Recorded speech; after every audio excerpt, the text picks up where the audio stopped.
Eu quero falar hoje um pouco sobre o tema demais. Hoje é dia demais, aleluia.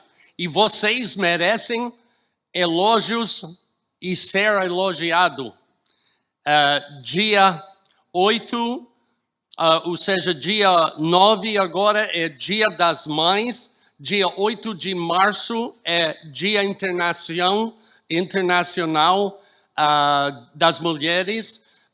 Dia 2 é Dia das Mães em Portugal. Dia 25 de setembro é o Dia das Filhas aqui no Canadá. E dia 26 de setembro é o Dia Mundial das Filhas. Então temos muitos motivos, muitos dias para celebrar as mulheres em nosso meio. Celebrar você. Os temas normalmente para um culto assim, uma mensagem assim, são sobre Maria, a mãe de Jesus, o Sara, a mãe de Isaac, o filho da promessa, o Aná, a mãe de Samuel. E muitas vezes em conferências nós ouvimos uma mensagem sobre Maria e Marta. Maria que adorava a Deus e Marta que cuidava das coisas físicas e ministrava desta maneira prática. E eu muitas vezes eu rio disso porque pessoas falam da parte de Maria louvar, adorar a Deus é muito melhor. Mas eu vou lhe dizer alguma coisa. Nós como pastores, nós amamos também a Marta, viu? Porque sem Marta, onde seria a casa do Senhor? Né? São as Martas que realmente trabalham para abençoar a cada um de nós. E nós estamos, como pastores, perdidos sem as Martas. Então, você que é Marta também, muito obrigado pelo seu trabalho na obra do Senhor.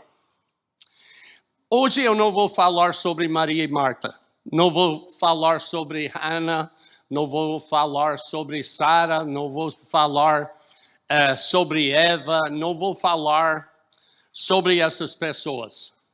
Eu gostaria de tirar a minha leitura do Evangelho de São Marcos, capítulo 1, que é a genealogia de Jesus.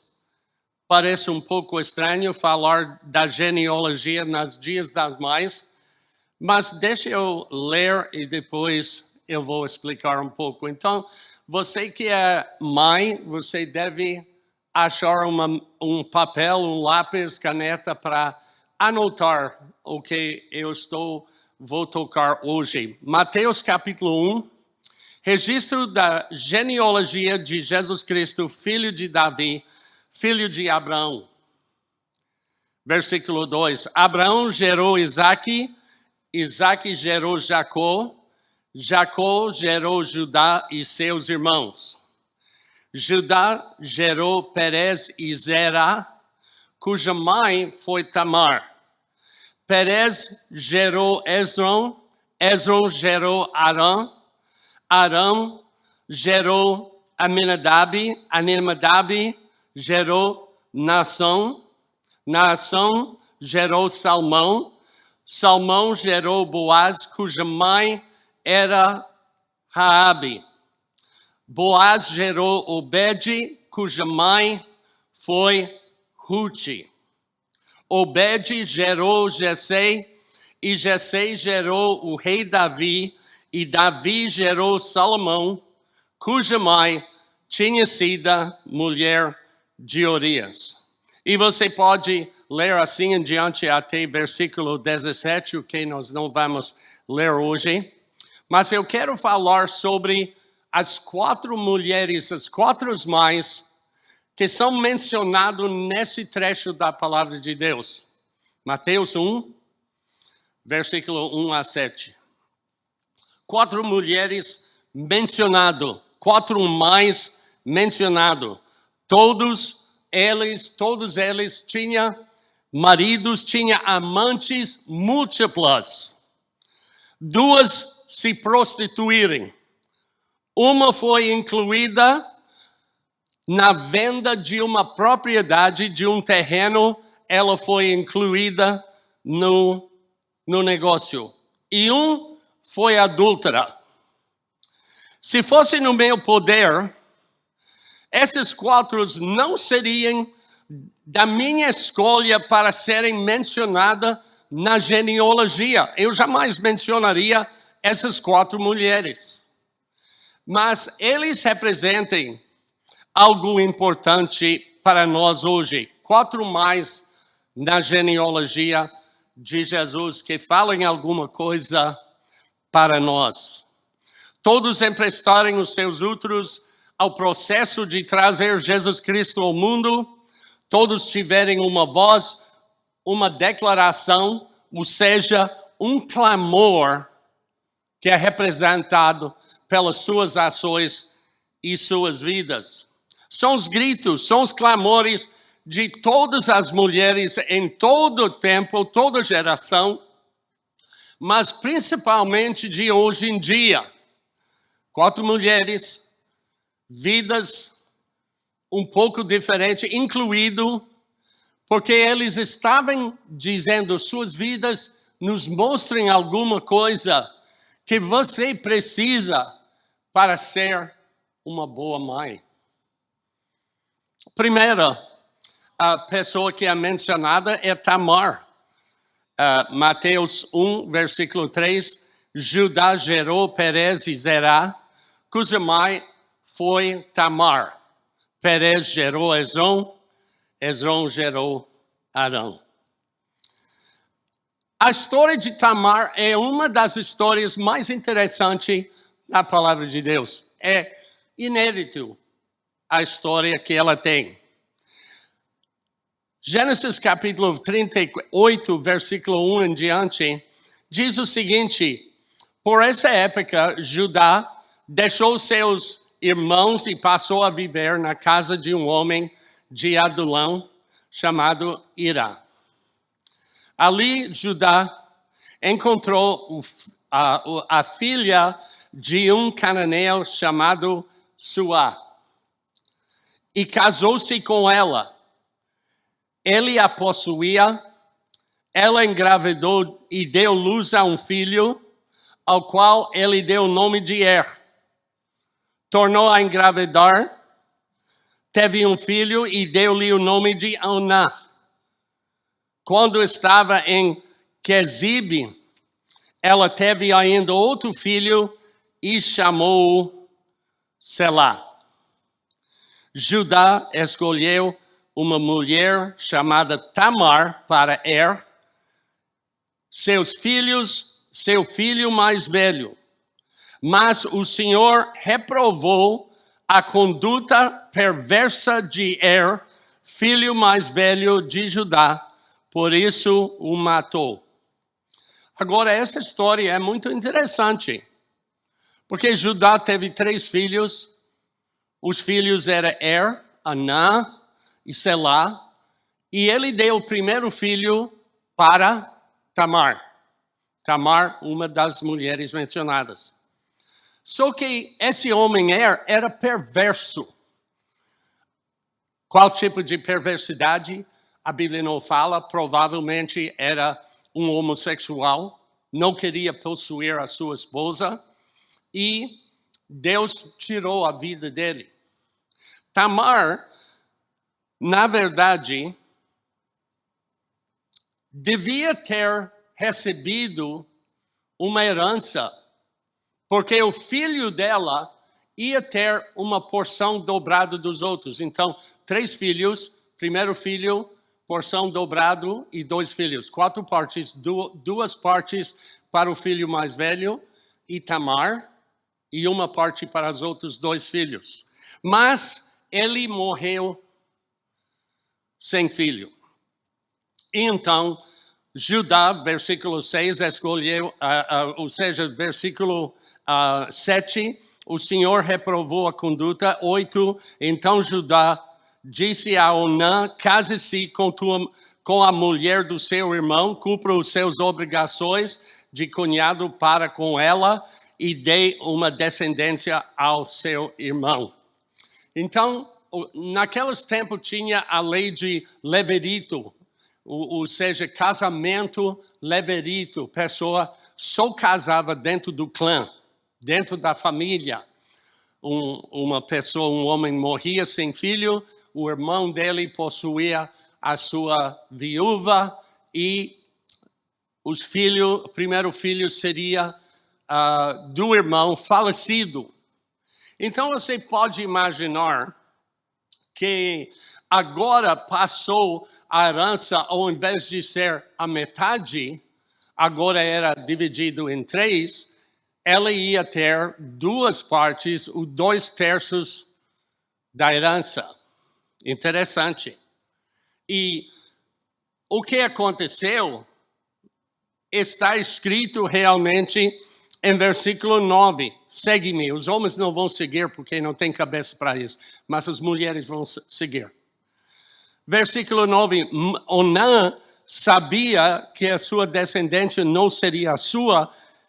Assim, toda vez que possuía a mulher do seu irmão, derramava o sêmen no chão para evitar que seu irmão tivesse.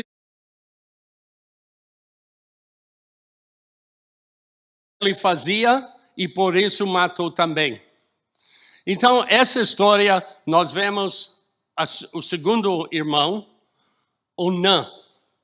Onã possuía a mulher, mas se retirava da mulher, o que nós chamamos coitus interruptus, e derramou o sêmen no chão.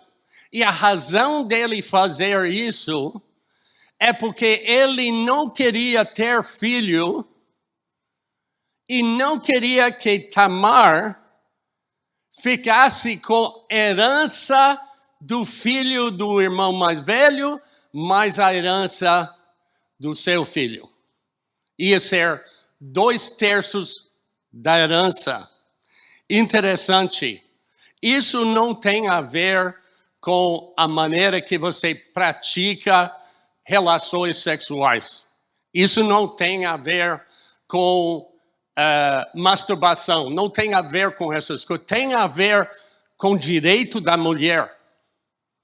E o que nós estamos vendo aqui é que Judá realmente, ele também não queria. Versículo 11 diz: disse então Judá a sua nora Tamar: more como viúva na casa do seu pai, até que o meu filho Selá cresça, porque temo que ele viesse a morrer como seus irmãos. Assim Tamar foi morar na casa do seu pai. Então aqui nós temos essa história que vai agora agravar, vai ser mais e mais complicado. Porque o que acontece posteriormente, Tamar está na casa do pai e Judá não quer dar o filho. E um dia, diz versículo 2, e tempos depois, morreu a mulher de Judá, filho de Suá. Posado o luto, Judá foi ver os tosqueadores do seu rebanho em Timá com seu irmão, seu amigo Hirá, o adulamito. E quando foi dito a Tamar, seu sogro está ao caminho de Timá para tosquear suas ovelhas, ela trocou suas roupas de viúva, cobriu-se de um véu como se desfaçar e foi sentar à entrada de Enaim, que fica no caminho de Timá. Ela fez isso porque viu que, embora Selá já fosse crescido, ele não tinha sido dado em casamento. A história agora se torna um embaraço. Judá, ao descer, ele vê Tamar de véu como prostituta no caminho. E o velho, ele aproxima Tamar sem saber quem ela era. E ele pergunta: que você vai me cobrar para dormir comigo, para se prostituir comigo? E ela disse, um cabrito. Então ele diz, está combinado. Ela diz, o que você vai me dar em penhor, em segurança, para eu saber que vai mandar o cabrito depois? Então foi combinado, ele ia dar o cordão dele e o bordão dele. Ok? Então, deitarem, até enfim, Tamar engravidou do sogro. Agora veja bem, ela foi para casa, depois de 3 meses foi óbvio que estava grávida, e dizerem para ajudar, sua nora prostituiu. Então, hora certa, mata ela, acaba com esse problema. Só que quando eles forem buscar ela deu cordão, e ela deu a vara, e disse, eu sou grávida por quem é dono disso, leva para Judá. E Judá, ele olhou e ela disse, ela é mais justa do que eu. E esta história tem a ver com uma coisa muito importante. Primeiro clamor da mulher. Eu disse que tem 4 clamores aqui. Primeiro clamor da mulher tem que ser, eu quero meus direitos. Fale isso bem alto, mulher. Eu quero meus direitos. Olhe para alguém na sua casa e diga, eu quero meus direitos. Tamar queria seus direitos. Claramente, toda mãe tem no seu coração esse clamor, porque quer ter segurança. Às vezes, seu nome não está aparecendo em nenhum papel para dizer que você tem direito. Você não faz parte do processo de tomar decisões na sua vida. Alguém já tentou mandar você embora sem nada. E diante de Deus, você tem seus direitos. Então, o primeiro clamor que você vai fazer é, eu quero meus direitos. É isso que Tamar estava dizendo. E é necessário você ter esse clamor para ser uma boa mãe. Amém? Segunda mulher que está mencionada nesse trecho da palavra de Deus é Raabe. E nós sabemos que Raabe, ela morava em Jericó e ela era prostituta. A Bíblia diz, Mateus 1:5, Salmão gerou Boaz, cuja mãe foi Raabe. Qual foi a declaração da Raabe? Quem era Raabe? Josué 2:1 diz, então Josué, filho de Naum, enviou secretamente do Sitim 2 espiões e lhe disse, vão examinar a terra, especialmente Jericó. Agora, chegando a Jericó, esses 2 espiões, só tinha um hotel de 1 estrela. E a estrela era Raabe. Então diz, eis, eles forem e entrarem na casa de uma prostituta chamada Raabe e ali passarem a noite. Então a história desse encontro dos 2 espiões com Raabe tem muito significativo. Nós sabemos pela palavra de Deus que eles foram e ela os escondeu no teto em cima da casa, escondido. Os homens de Jericó ficaram sabendo que esses 2 espiões estavam realmente na casa de Raabe e foram lá para ver ela. Mas Raabe também era uma pessoa de fé. E diz a palavra de Deus em versículo 9, sei que o Senhor lhes deu esta terra. Ela confessou que o Senhor tinha dado essa terra. Vocês nos causarem um medo terrível e todos os habitantes dessa terra estão apavorados por causa de você, pois temos ouvido como o Senhor secou as águas do Mar Vermelho perante você quando saírem do Egito e o que vocês fizerem a leste de Jordão com Sião e Og, os 2 reis amoreus que vocês aniquilarem.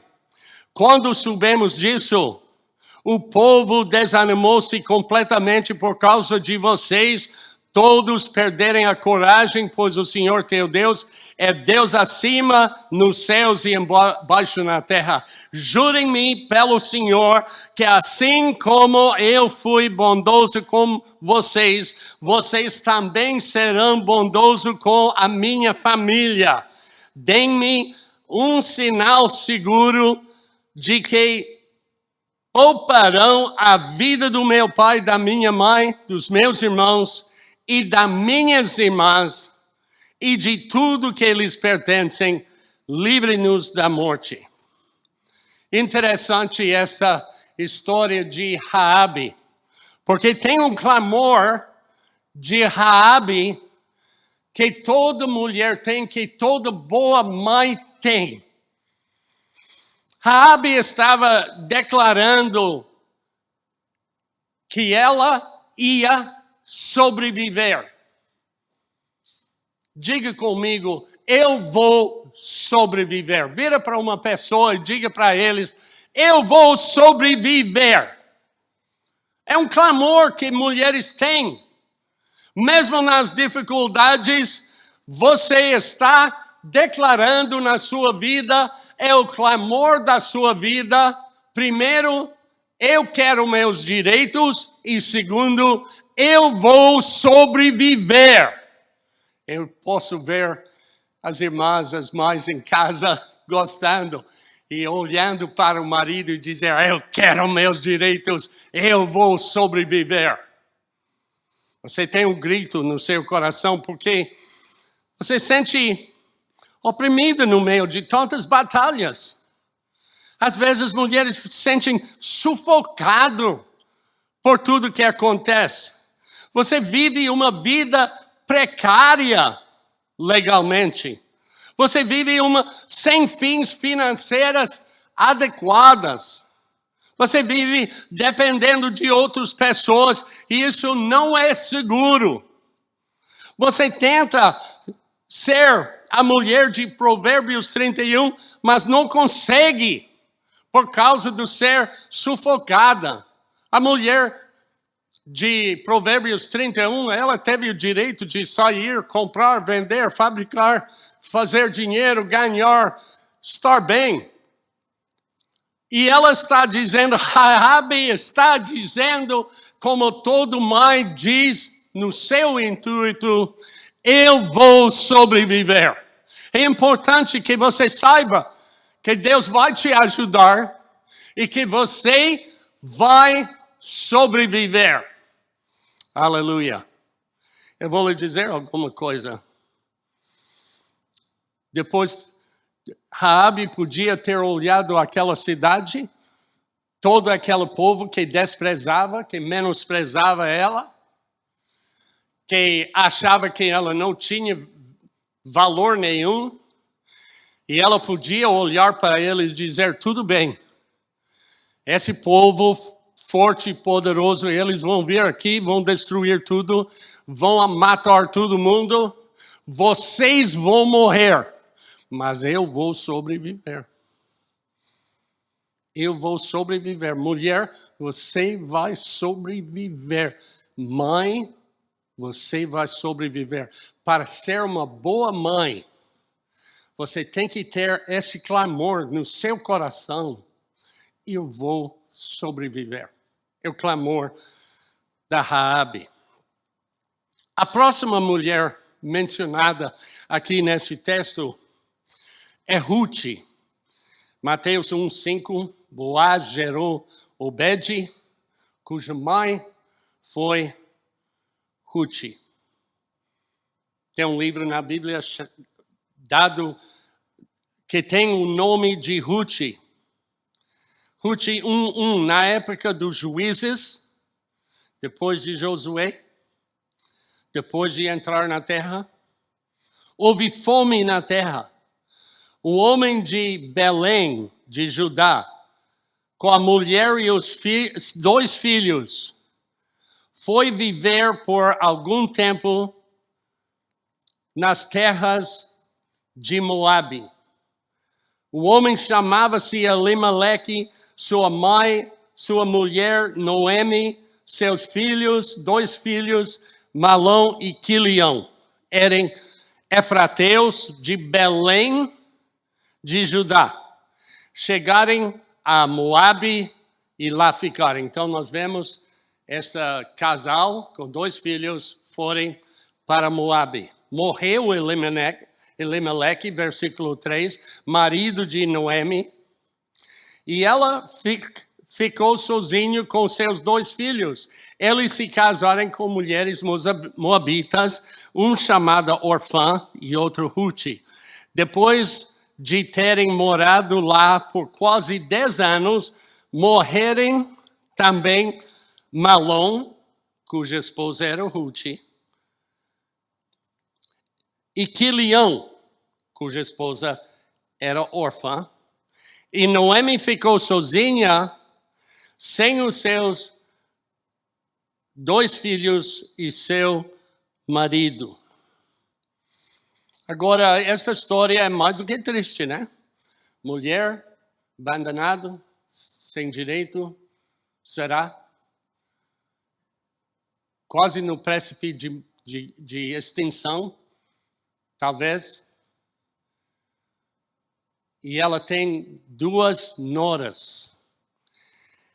E ela decidiu voltar para Belém, mas quando estava voltando, ela parou e ela disse: vocês não devem me acompanhar.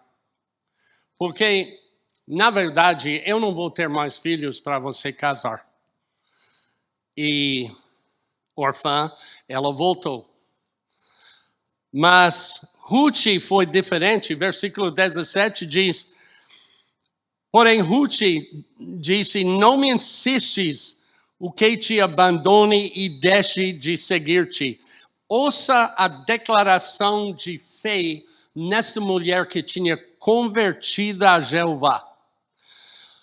Onde quer que tu fores, irei eu, e onde quer que pousares, ali pousarei eu. O teu povo será meu povo, e o teu Deus vai ser meu Deus. Onde quer que morreres, morrerei eu, e ali serei sepultado. Assim me faça o Senhor e outro tanto, as coisas que não sejam, se outra coisa que não seja a morte me separar de ti. Então, essa mulher, ela tinha uma fé em Jeová. E ela seguiu Noemi até Belém. Quando chegarem no Belém, ela um dia falou com sua sogra, Noemi: eu vou para uma fazenda aqui e eu vou colher espigas de milho. Agora veja bem, essa mulher que converteu, ela conhecia a palavra de Deus.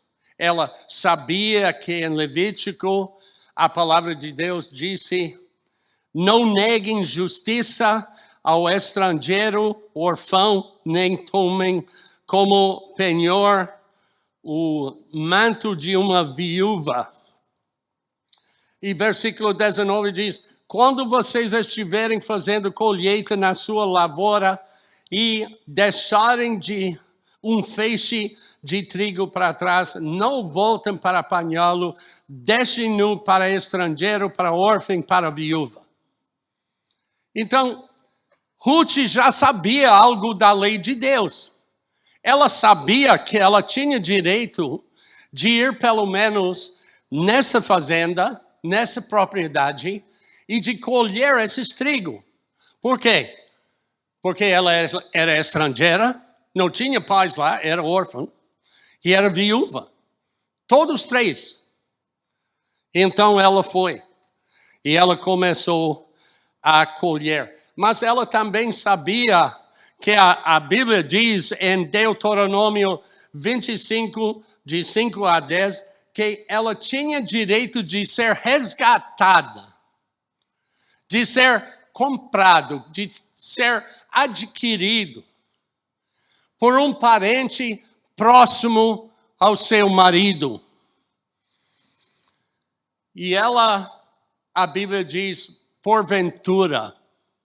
Eu gosto das porventuras na palavra de Deus, porque muitas vezes nós achamos que as porventuras acontecem na nossa vida quando realmente é o propósito e o plano de Deus. Então ela foi para este campo sem saber que era o campo de Boaz. E o Boaz foi um parente próximo. E quando Boaz chegou, ele perguntou: de quem pertence essa moça? Quer dizer que a moça era um pertencente de uma pessoa, um item, uma coisa que foi possuído, foi propriedade de alguém. E vocês podem ler a história toda. Ruth não é muita coisa. Hoje à tarde você pode ler a história de Ruth na Bíblia. Mas o que aconteceu no final é que ela se ofereceu a Boaz, mas Boaz disse: não, você não vai ser minha concubina, você vai ser a minha mulher. E ele foi diante dos portões da cidade e chamou um parente mais próximo e ofereceu para ele comprar o terreno. E o homem disse: claro, eu vou comprar esse terreno, eu vou resgatar o terreno.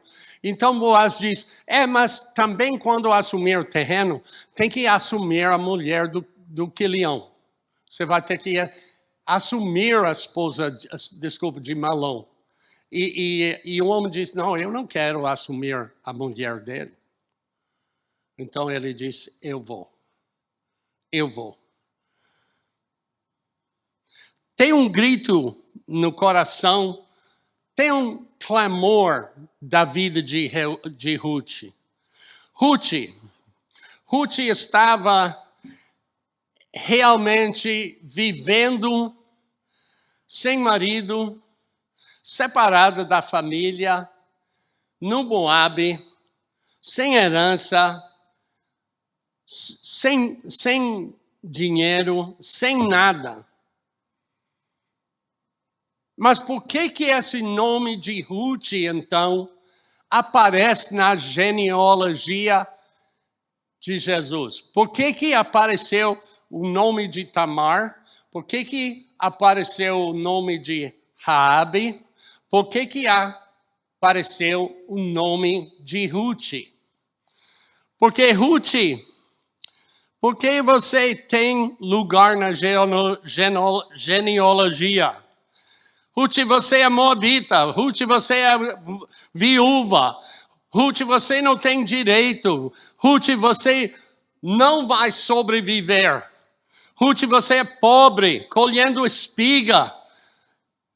Igual o filho pródigo. Se comparar com o filho pródigo, ela está lá, colhendo espiga. Ela é filha pródiga da Bíblia. Mas Ruth podia dizer: eu sei que eu sou moabita. Eu sei que eu sou abandonada. Eu sou viúva. Sou divorciado. Sou separado. Sou sozinho. Eu sei que eu sou um pobre miserável. Mas eu me converti ao Deus Jeová e sou filha de Deus. Agora eu tenho meus direitos como filho de Deus e eu vou sobreviver. Pode ser que eu vim de um barracão meia água em Minas Gerais, ou Bahia, o rabo de peixe em São Miguel, não importa. Eu estou aqui agora, eu atravessei o deserto e eu estou aqui na presença de Deus e eu vou ser estabelecida. Então o clamor de Ruth foi de ser estabelecida, de ter uma vida estabelecida. Eu acho que muitos podem identificar, talvez com Tamar. Eu quero meus direitos. Hoje eu preciso meus direitos. Você é mãe e você identifica com Raabe. Eu vou sobreviver, eu preciso sobreviver. Ou você se identifica com Ruth, cujo clamor é: eu quero ser estabelecida. Eu quero ter casa própria. Eu quero ter meus bens. Eu quero ter minha família. Eu quero ser estabelecida. Fala com a pessoa ao lado de você. Eu vou ser estabelecida nessa terra. Eu vou ser estabelecida nessa terra. E a quarta mãe mencionada na genealogia é de Batseba, Mateus 1:6, e Jessé gerou o rei Davi. Davi gerou Salomão, cuja mãe tinha sido mulher de Urias. Então nós sabemos que isso é Batseba.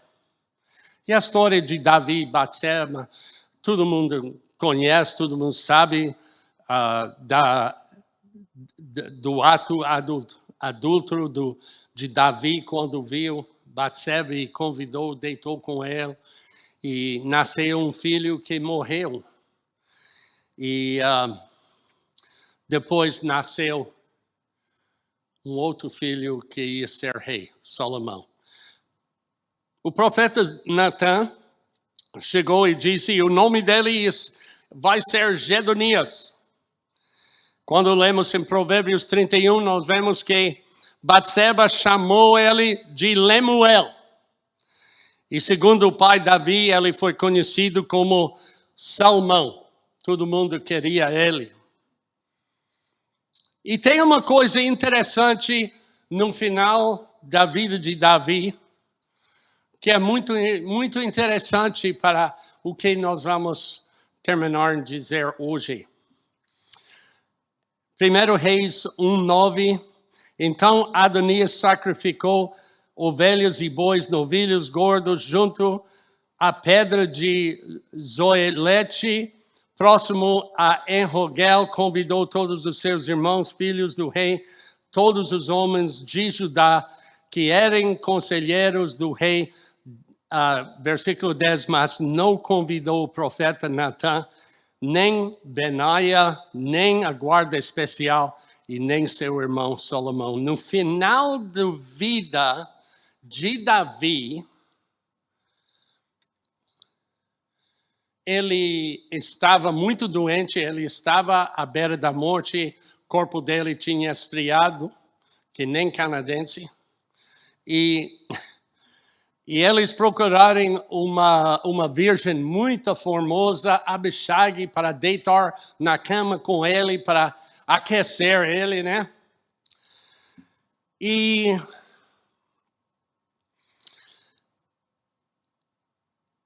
Adonias, o filho, decidiu, e ele ia ser rei. Ele ia ser rei.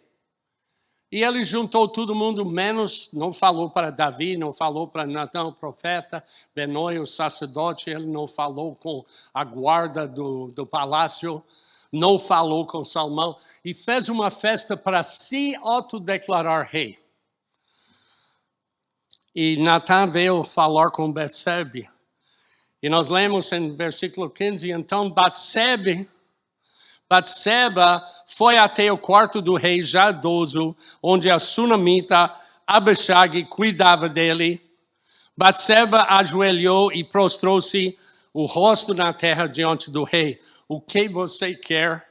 O rei perguntou.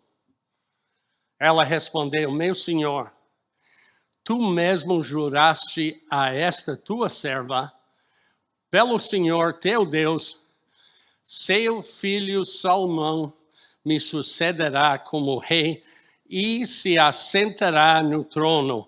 Mas agora Adonias se tornou rei, sem que o rei, meu senhor, o soubesse. Que momento extremamente importante para Batseba. E o rei fez um juramento, ele disse: juro pelo nome do Senhor, o qual me livrou de todos os adversários, que sem dúvida hoje mesmo vou executar o que jurei pelo Senhor, o Deus de Israel. O meu filho Salomão me sucederá como rei e se assentará no meu trono em meu lugar. Então Batseba prostrou-se, rosto em terra, e ajoelhou-se diante do rei e disse: que o rei Davi, meu senhor, viva para sempre.